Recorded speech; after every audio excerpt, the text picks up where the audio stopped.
Started crying because the forensic accountant standing behind me said, "Your daughter also opened 11 credit cards in your name." My name is Elena Vasquez and I'm sitting at my mother's dining room table listening to my older sister Christina perform what she does best, playing the victim while destroying my reputation. "You've never been there for this family," Christina announces to the assembled relatives. Mom, our Aunt Rosa, Uncle Miguel and Christina's husband Derek. "The rest of us sacrifice, we help each other, we struggle together. But you just sit in your fancy apartment, living your perfect life, pretending we don't exist." I say nothing. I'm holding a manila folder in my lap. It's thick, professionally bound, and contains 6 months of work from a forensic accountant named Patricia Wong. Christina doesn't know this yet. She will in about 3 minutes. If you've ever been the family ATM while being accused of selfishness, hit that like button and subscribe right now. You're not going to want to miss what happened next. Let me take you back 5 years to where this really started. I was 27, working as a project manager at a tech company in Austin. Good salary, not extraordinary but comfortable. I'd moved to Texas right after college, built a career, created a life separate from the family drama that had defined my childhood in Phoenix. Christina was 32, married to Derek, a construction worker with ambition but inconsistent employment. They had 2 kids, lived in a rental house 20 minutes from Mom, and were always one emergency away from financial disaster. That's when the calls started. "Elena, I hate to ask, but Jaden needs braces and our insurance won't cover it. Could you help with maybe $2,000? I'll pay you back." She didn't pay me back.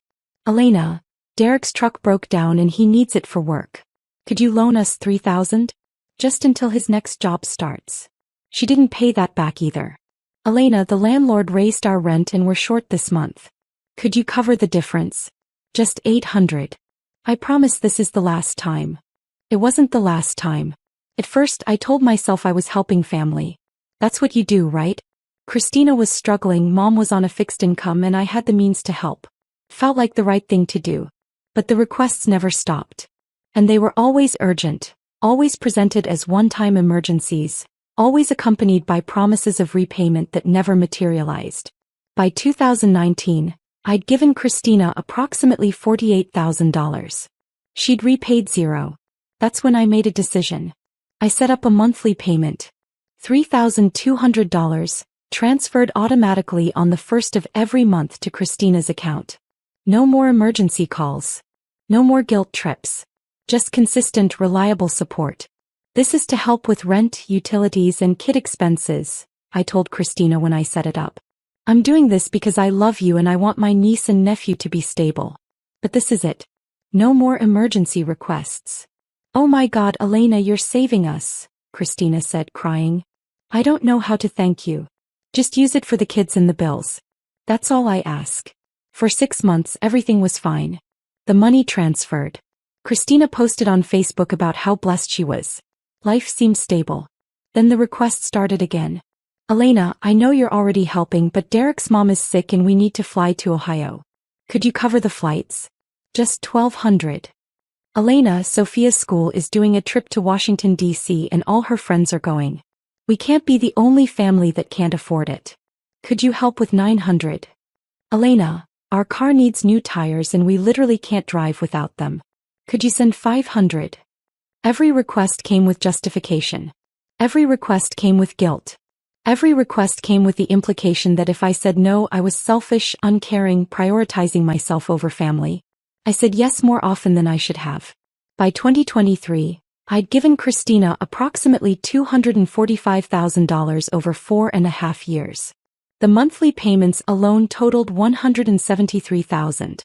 The emergency requests totaled another $72,000. $250,000. And Christina still complained that I never helped the family. Mom believed her. Aunt Rosa believed her. The entire family narrative became, Elena has money and won't share it.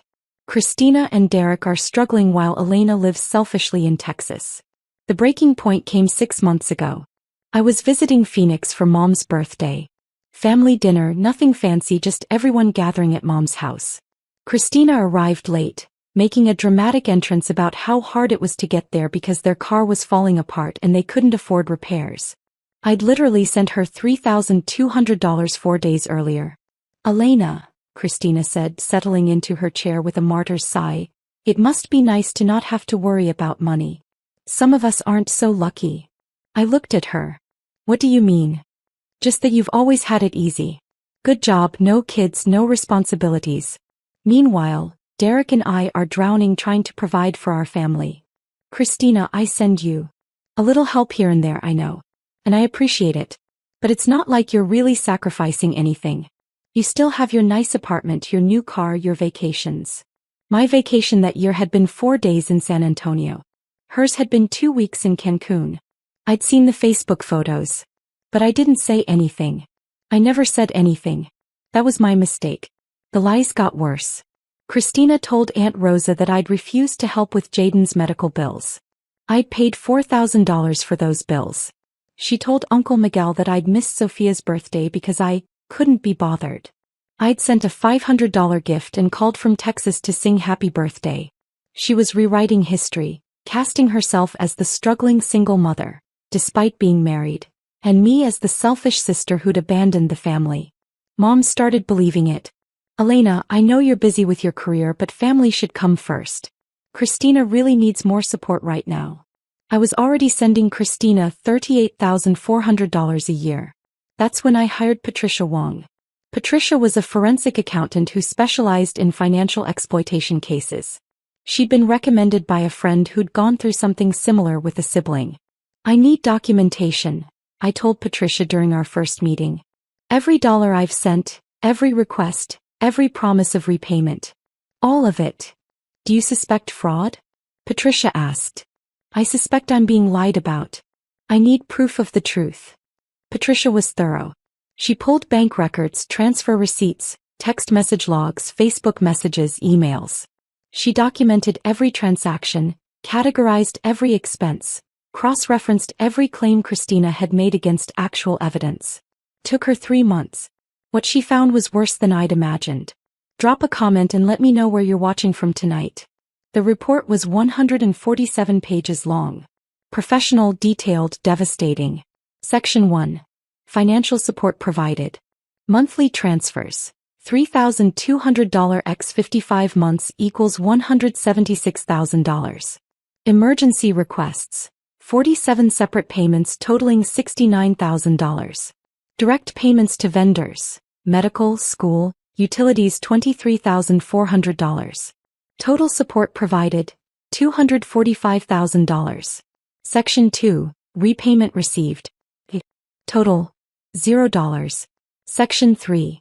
Claimed versus actual need. This section was illuminating. Patricia had cross-referenced Christina's requests against her social media posts and credit card statements, which Christina had stupidly used my address for when she'd opened accounts, giving Patricia legal access through the fraud investigation. Christina claimed she couldn't afford school supplies. She'd spent $800 at Sephora that same week. Christina claimed they were behind on rent. They'd booked a cruise. Christina claimed Jaden's medical bills were bankrupting them. They'd bought a boat. A boat. Section 4. Identity theft and fraud. This was the section that changed everything. Patricia had found 11 credit cards opened in my name. Total balance. $167,000. The cards had been opened over 3 years, using my social security number, my address, and forged signatures. They'd been used for everything from furniture to vacations to cash advances. The payments had been made sporadically, mostly minimum payments, tanking my credit score. I'd noticed my credit score dropping 2 years ago but assumed it was an error. I'd been meaning to investigate but kept putting it off. Patricia hadn't put it off. She'd traced every card to applications filled out from Christina's IP address. She'd found selfies Christina had posted on Facebook wearing jewelry purchased on my fraudulently obtained credit. She'd documented everything. Section 5. Legal options. Patricia laid out my options clearly. File criminal charges for identity theft, felony 1 to 5 years prison. File civil suit for restitution, $167,000 plus damages. Report to credit bureaus and creditors. Destroy the fraudulent accounts. Demand repayment privately with legal threat.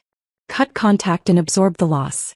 She recommended options 1, 2, and 3 simultaneously. I chose to give Christina one chance first. One family dinner. One opportunity to tell the truth. That brings us to tonight. I'm sitting at Mom's table holding the folder, listening to Christina perform her greatest hits of victimhood. We're about to lose our house, she's saying now, voice trembling with practiced emotion. Derek's been working every job he can find, I'm doing everything I can, and we still can't make it. Meanwhile, Elena sends maybe a couple $100 here and there when she feels like it. Couple $100 here and there. Aunt Rosa looks at me with disappointment. Elena, Mija, you have to help your sister. Family is everything. Uncle Miguel nods. Your mother raised you better than this. Mom won't meet my eyes. She's clutching her rosary, probably praying for me to stop being so selfish. Derek is silent, staring at his plate. He knows something's coming. He's not stupid. Christina's building to her finale. I don't ask for much. I never have. I work hard, I sacrifice for my kids, I do everything right. And my own sister can't even. $3,200, I say quietly. Christina stops mid-sentence. What? $3,200. That's what I send you every month. Automatically. On the first of the month. I've been doing it since January 2019. The table goes silent. That's not, Christina stammers. I open the folder and pull out the first document. Bank transfer records highlighted, dated, categorized. 55 months of payments. That's $176,000 in monthly support alone. I slide it across the table to Mom. Here's every transfer. Date, amount, confirmation number. Mom picks it up with shaking hands. Her eyes go wide. But that's not all, I continue, pulling out the next section. 47 emergency requests over the same period. Braces, car repairs, medical bills, rent, school trips, Christmas presents, Easter expenses, back-to-school shopping, Derek's tools, the kids' birthday parties. $69,000 in one-time payments. I slide that across to Aunt Rosa. And then there are the direct vendor payments. The times you gave me account numbers and I paid your electric bill, your water bill, Jaden's orthodontist, Sophia's dance classes. $23,400 paid directly to service providers. Uncle Miguel takes that page, scanning it in disbelief. Which brings us to a total of $245,000 in financial support I've provided to Christina over the last 4.5 years. Christina's face has gone from red to white. Elena, you can't just what? Can't just document the truth? Can't just prove that your entire narrative is a lie? I pull out another section. Because this is interesting. This is Patricia Wong's analysis of your claimed need versus your actual spending. I start reading. May 2021. Claimed you couldn't afford groceries. Requested $500 for food. That same week you spent $1,200 at a luxury spa resort. June 2022. Claimed Jaden's medical bills were overwhelming. Requested $4,000. 2 weeks later you bought a boat for $8,000. Should I continue? That boat was Derek's. October 2023. Claimed you were 3 months behind on rent and facing eviction. I sent you $9,600. You weren't behind on rent. Your landlord confirmed you were current. You used the money to renovate your kitchen. Mom's rosary falls from her hands. Christina, please tell me this isn't true. Christina's eyes are filling with tears. The real kind this time, not the performative ones. It's not what it sounds like. It's exactly what it sounds like, I say. I have documentation of every lie, every exaggeration, every manipulation. For 4.5 years, you've told this family that I'm selfish while I've been sending you the equivalent of a full-time salary. Hit that subscribe button if you've ever had to prove the truth to family who refused to believe you, because what happened next was beautiful. Derek stands up. I'm going outside. Sit down, I say. It's not loud, but it's commanding. You're going to want to hear this next part. He sits. I pull out the final section. The one that Patricia hand delivered to me with a warning. This is going to destroy your relationship with your sister permanently. Make sure you're ready for that. I'm ready. Section 4, I announce. Identity theft and fraud. Christina's face goes gray. 11 credit cards, I continue. Opened in my name using my social security number, forged signatures. Total balance of $167,000. All traced back to your IP address, your devices, your spending patterns. I slide the evidence across the table. Patricia had included screenshots of the applications, spending records, and the killing blow, Facebook photos of Christina wearing items purchased on the fraudulent cards, tagged with dates that matched the purchase dates. Mom picks up the document with shaking hands. Christina, tell me you didn't. Christina is crying now. Full breakdown, mascara running, hands shaking. I was going to pay it back. I was going to fix it. We were just so desperate, and Elena had good credit, and I thought. You thought you'd commit identity theft, I finish. A felony.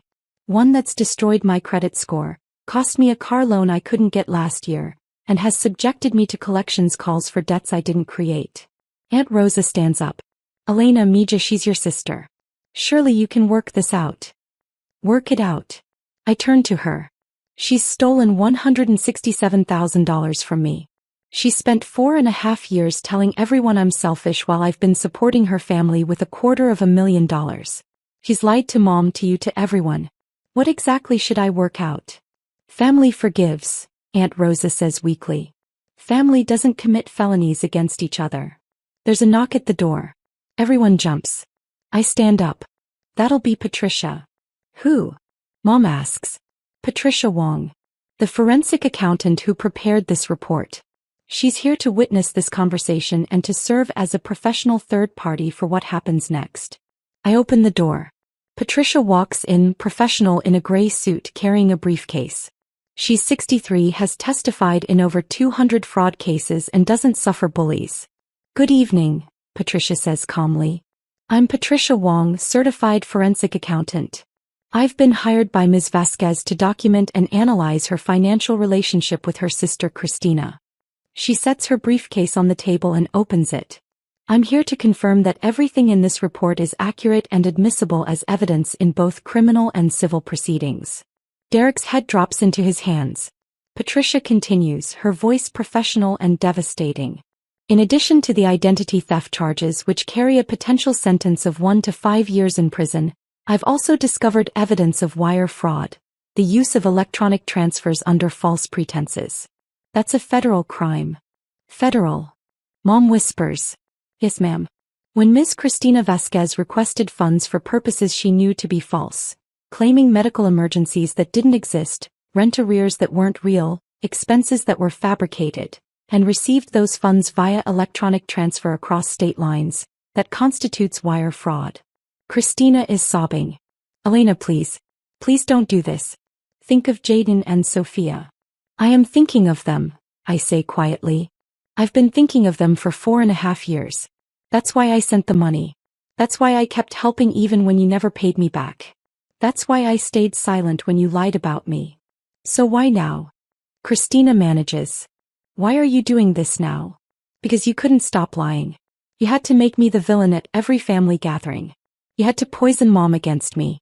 You had to make me out to be selfish and cruel when I've been keeping your family afloat. My voice stays level. Come. You mistook my silence for weakness. You mistook my generosity for stupidity. You mistook strategy for surrender. Patricia pulls out another document. I also found something else during my investigation. Christina looks up, terrified. You've been claiming your children as dependents on your taxes while also claiming them for EITC benefits. However, you've also been receiving child support from a previous relationship, Jaden's biological father, that you've never reported to the IRS or to the state benefits office. That's tax fraud and benefits fraud. Mom actually gasps. Christina, you told us Jaden's father was dead. He's not. Christina can't form sentences. Patricia closes her briefcase. Ms. Vasquez, I need to inform everyone present that I'm legally obligated to report the tax fraud and benefits fraud to the appropriate authorities. The identity theft and wire fraud are your decision to prosecute or not. The room falls silent except for Christina's crying. I look at my sister. Really look at her. The golden child who could never do wrong. The struggling mother who was actually committing multiple felonies. The victim who was the perpetrator all along. Here's what's going to happen, I say. Patricia is going to file the required reports on the tax and benefits fraud. That's out of my hands. It's her legal obligation. Christina's sobs get louder. As for the identity theft and wire fraud, I'm giving you one choice. One chance to avoid criminal prosecution. Anything, Christina says desperately. Anything, Elena, please. You're going to sign a confession. A full, detailed confession admitting to the identity theft, the fraudulent credit cards, the wire fraud, and every lie you've told about me. Patricia's going to notarize it. It'll be legally binding. Yes. I'll sign it. You're going to work with the credit card companies to transfer the debt to your name. All $167,000. You're going to set up payment plans. You're going to repair my credit. Patricia will oversee the entire process. I can't, we don't have. You have a boat, I say flatly. Sell it. You have expensive furniture. Sell it. You have a closet full of designer bags. Sell them. You're going to liquidate every unnecessary asset and put it toward this debt. Derek finally speaks. We'll do it. We'll sell everything. And, I continue, you're going to attend every single family gathering for the next year and tell the truth. Not a summary. Not a vague apology. The full truth about every lie you told about me. About the $250,000 I gave you. About the crimes you committed. Everything. Elena, that's the deal. You do all of that and I won't press criminal charges for the identity theft and wire fraud. You don't, and Patricia has already prepared the criminal complaints. We'll file them tomorrow morning. Christina looks at Derek. He nods slowly. I'll do it, Christina whispers. Good. I pull out one more document. There's also this. It's a cease and desist letter prepared by my attorney. Effective immediately, you will cease all contact with me except as required for the debt repayment and credit repair process. No calls. No texts. No social media messages. No showing up at my apartment. If you need to communicate something, it goes through Patricia. You're cutting me off? Mom says, her voice breaking. I'm setting boundaries, I correct. Christina has proven she can't be trusted with my money, my credit, my information, or my reputation. I'm protecting myself. Patricia pulls out a pen and the confession document. If you're ready to sign, Miss Cristina Vasquez, we can begin the process now. Christina takes the pen with shaking hands. She signs. Patricia notarizes it, makes 3 copies and hands one to Christina, one to me, and keeps one for her files. The credit repair process will begin Monday, Patricia says. I'll be in touch with account numbers and payment plan options. Ms. Vasquez, do you have anything else? No. We're done here. Patricia nods professionally and leaves. The silence that follows is deafening. Mom is staring at Christina like she's seeing her for the first time. How could you do this? To your own sister. I'm sorry, Christina sobs. I'm so sorry. We were desperate and it snowballed and I couldn't. You were never desperate, I say quietly. You were entitled. You thought you deserved my money because I had it and you wanted it. You thought you could take whatever you wanted because I was too nice to stop you. I stand up and collect my folders. Elena, wait, Mom says. Please don't leave like this. Like what, Mom? Like the selfish daughter you've spent 5 years believing I was. I look at her. You never once asked for my side of the story. You never once questioned Christina's version of events. You just assumed I was the problem. I didn't know. You didn't ask. There's a difference. I walk toward the door. Aunt Rosa tries one more time. Elena, she's still your sister. Family is. Family is not unconditional, I interrupt. Family is earned. Christina didn't just betray my trust. She committed crimes against me for years while convincing all of you that I was the villain. That's not family. That's exploitation with a genetic connection. I open the door. Will I ever see you again? Mom asks, crying. I pause. That depends on you. If you can acknowledge what actually happened here, not make excuses for Christina, not minimize the fraud, not ask me to forgive and forget, then maybe. But if you're going to defend her, enable her, or pressure me to work it out, then no. That's harsh, Uncle Miguel says. No, I say.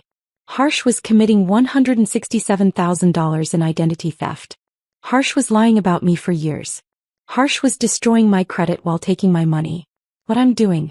This is just boundaries. If you've ever had to walk away to save yourself, tell me your story in the comments. What would you have done? I left Mom's house and drove to my hotel. I wasn't staying with family this trip. I'd learned that lesson. My phone started ringing within 10 minutes. Mom, please come back so we can talk about this properly. Aunt Rosa, you're being too hard on your sister. Uncle Miguel, think of the children. I blocked all of them temporarily.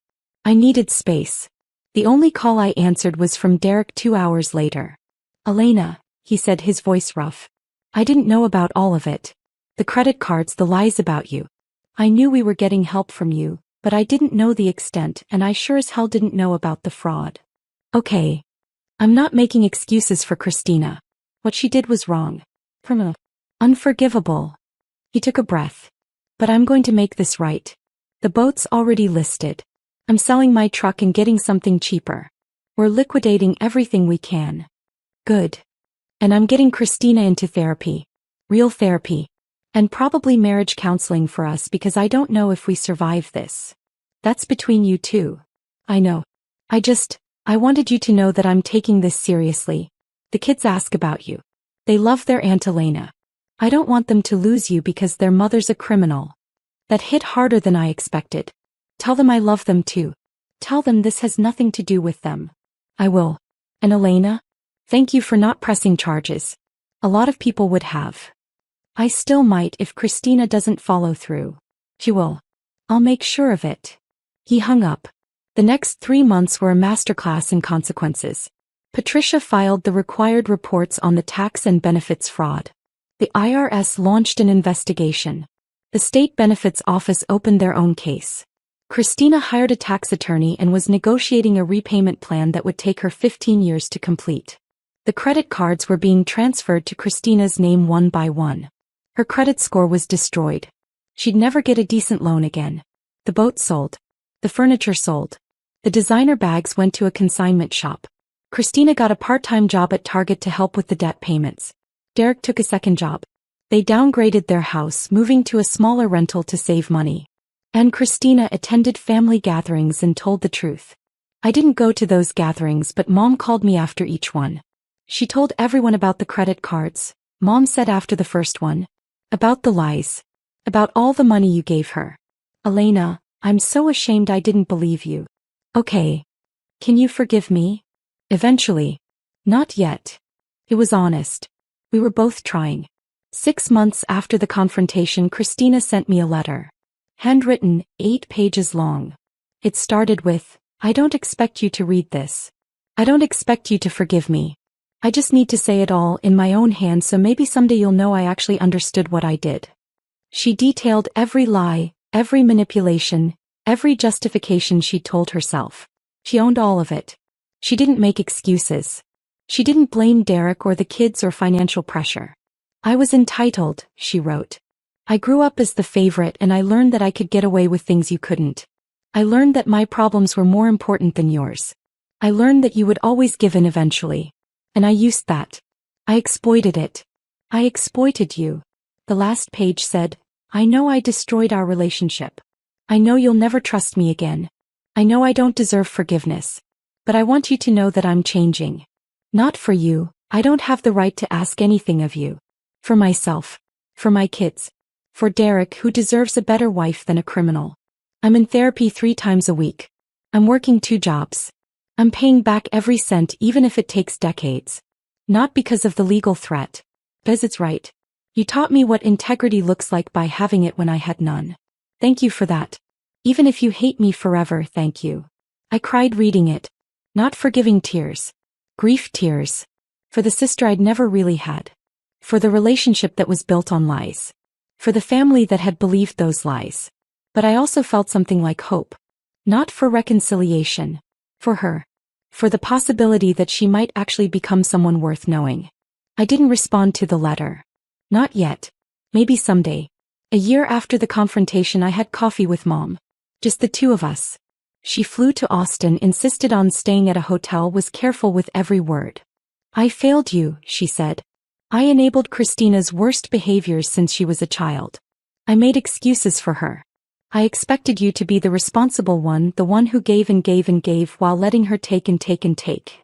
Yes, I agreed. You did. I'm trying to be better. With Christina, with you, with myself. She pulled out her own folder. I started therapy too. This is what my therapist calls a repair plan. I took it. It outlined specific behaviors she was changing, specific ways she was working on our relationship, specific boundaries she was learning to maintain. "I'm not asking for immediate forgiveness," Mom said. "I'm asking for a chance to earn back your trust. Fully. With actions, not just words." "I can work with that," I said. We talked for 2 hours. Real talk. About my childhood, about favoritism, about the patterns that had broken our family. It wasn't comfortable. She cried 3 times. But it was real. "Can I ask you something?" Mom said as we were leaving. "Sure. Why did you keep giving Christina money even when she never paid you back? Even when she lied?" I thought about it. Because I loved my niece and nephew. Because I didn't want them to suffer for their mother's problems. Because I hoped that if I was generous enough, eventually Christina would see it and change. But she didn't. No. She saw it as weakness. As something she could exploit. I smiled sadly. I learned that love without boundaries isn't love. It's enabling. And I enabled her for years. What changed? I decided my self-respect was worth more than her approval. That the truth was worth more than family peace. That I'd rather be alone than be exploited. I looked at Mom. I stopped being afraid of being the bad guy in her story. Mom hugged me. "You were never the bad guy. You were always the hero." I just couldn't see it. 2 years after the confrontation, Jaden graduated from 8th grade. Derek sent me an invitation to the ceremony. I almost didn't go. But then I thought about Jaden, about how none of this was his fault, about how he asked about me according to Derek. I went. I sat in the back. Christina saw me and her face went white, but she didn't approach. She just waved slightly, nervously, and turned back to the ceremony. Afterward, Jaden ran up to me. "Aunt Elena. You came." "Of course I came. I'm proud of you, kiddo." "Mom said you might not because things are complicated." "Things are complicated," I agreed. "But that doesn't change that I love you and I'm proud of you." He hugged me hard. "I miss you. I miss you too." Christina approached slowly, carefully. "Thank you for coming. It means everything to Jaden." "I came for him." "I know." She took a breath. "I'm at month 23 of the payment plan. Never missed one. Credits being repaired. Patricia says we're ahead of schedule." "Good." "Derek and I separated. We're trying to work through things, but it's hard. Therapy's helping." She looked at me. "I'm not asking for a relationship. I know I don't get that. I just wanted you to know I'm doing the work. Every day. Even when it's hard." I studied her. She looked different. Older, tired, but also more real somehow. Less performed. "Keep doing it," I said. "Not for me. For yourself." "I will." That was the extent of our conversation. It was enough.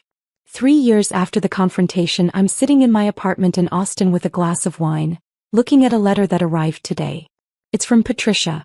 "Ms. Vasquez, I'm pleased to inform you that as of this month, all fraudulent credit card debt has been transferred to Ms. Cristina Vasquez's name.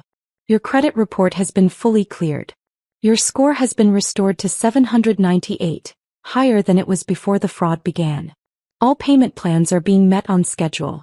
I project full debt repayment in 11.4 years at the current rate. This completes my contracted services. It has been an honor to work with you. Regards, Patricia Wong, CPA." I set the letter down and pick up my phone. There's a text from Mom. "Having dinner with Aunt Rosa tonight. Want to join us via video call? No pressure." I type back, "Yes. What time?" There's a text from Derek. "Jaden made honor roll. Wanted you to know." I send back a heart emoji and congratulations. There's even a text from Christina. Just one line. 3 years sober from lying. One day at a time. Thank you for making me face the truth. I don't respond to that one. Not yet. Maybe not ever. But I don't delete it either. I built a life where people have to earn their place in it.